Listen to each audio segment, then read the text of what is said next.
Sometimes the produce from our small kitchen gardens is a lot and we cannot eat and finish everything in the fresh form. Today's video, I'm excited to show you how we process our cassava into cassava starch. Kindly watch the video till the end. To start, we harvest our cassava from our small kitchen garden, after which we wash. That is so important for good quality starch. After which we cut it up and then we go ahead and we peel. In our small kitchen garden, we do not only grow fruits and vegetables but other foods as well, including cassava. And we usually enjoy this in different ways. We steam it, and sometimes we make pottage, or you can call it katogo. Sometimes we fry it and we find it a nice food. So it is a must-have in our backyard for that case.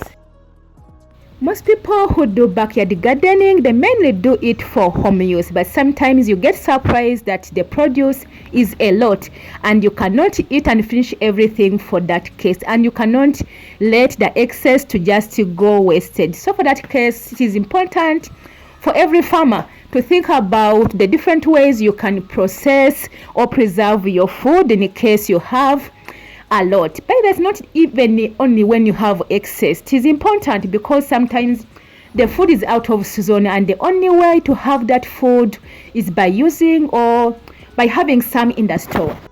For good quality cassava starch, after peeling, make sure that you wash thoroughly. Cassava starch has very many uses, which include making of release agents in candy production. It is used in the paper industry for making paper quality, like good quality paper. It is also used in the textile industry for hardening and protecting yarn. In the beverage industry, it is used in the making of some syrups and some drinks. In processing food in the food industry, it can be used as a binder, as a thickener.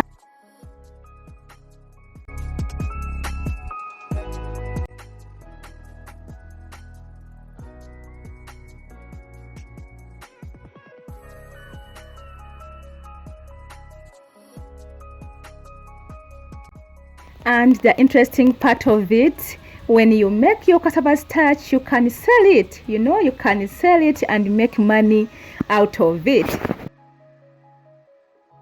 At this stage, it is so important to cut your cassava into very small pieces. Yes, because if they are very big, they may not be processed easily. So that is very important.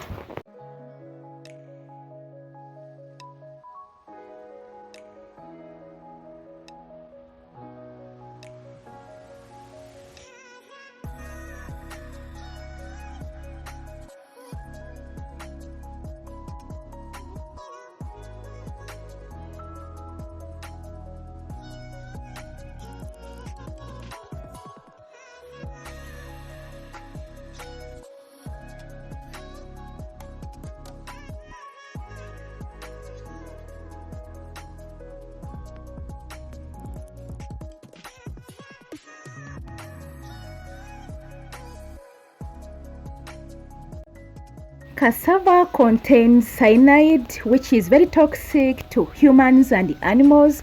So for that case, to remove that compound, which is poisonous, we soak our cassava for 2 days. After 2 days, this is how our cassava looks like. We go ahead and we rinse it again. Yes, to remove that compound which might have dissolved in our water.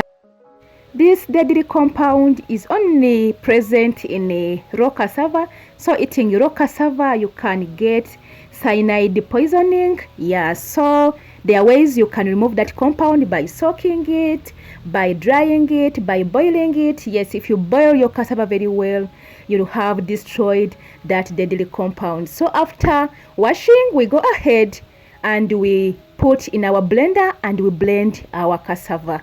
That's why I said it is important to cut your cassava into smaller pieces. Otherwise, if they are too big, it may affect your blender if your blender is not very strong.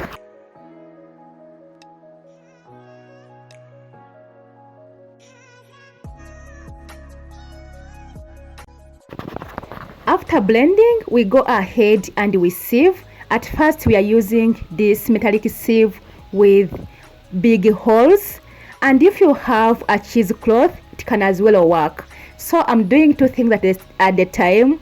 I'm going to sieve at the same time I'm blending. So we go ahead and we sieve this cassava as much as possible.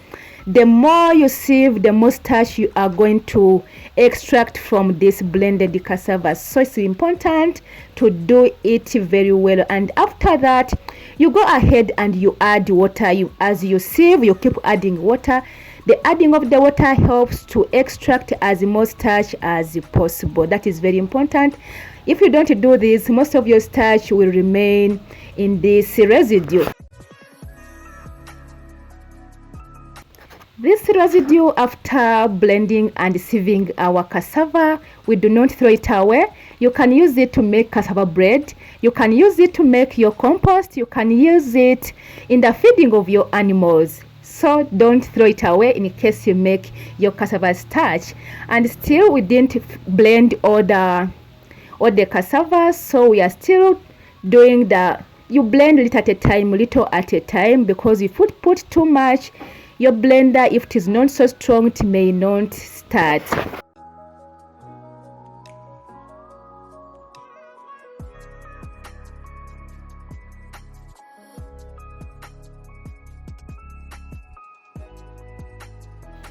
Remember, our interest is to get starch out of this, and remember the first sieve we used had bigger holes, so we go ahead and we use a fine sieve to sieve further. So this is going to help to remain with only starch, which is very fine.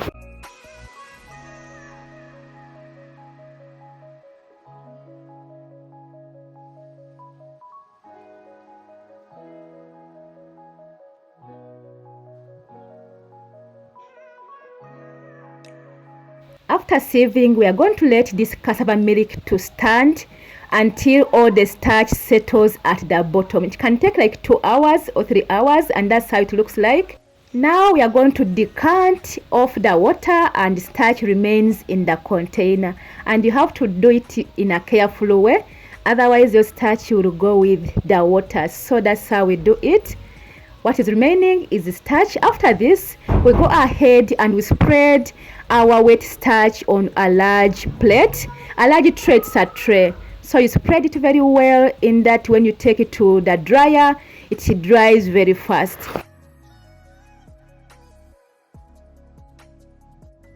To dry your starch, you can use a food dehydrator if you have one.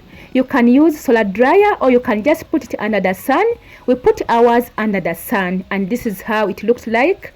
After some time, we will have to turn it.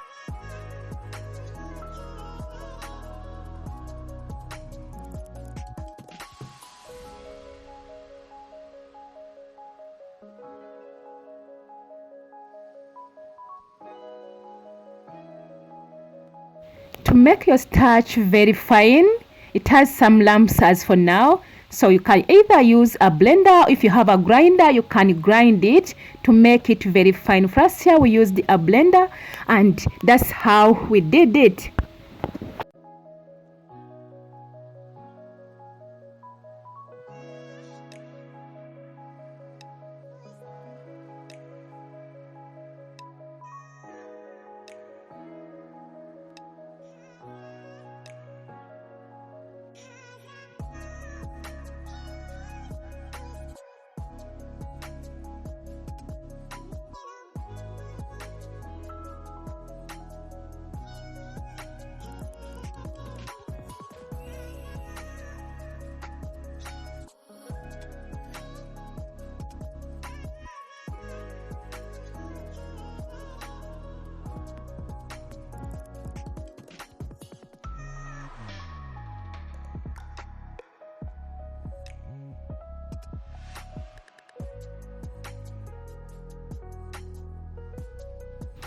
And here we are, our cassava starch is ready. Cassava starch is ready. We are going to use this in our sauces to thicken our sauces. I'm going to use this in laundry to starch, and I'm going to use this to make cassava bread. Thank you so much for watching. Kindly give a like.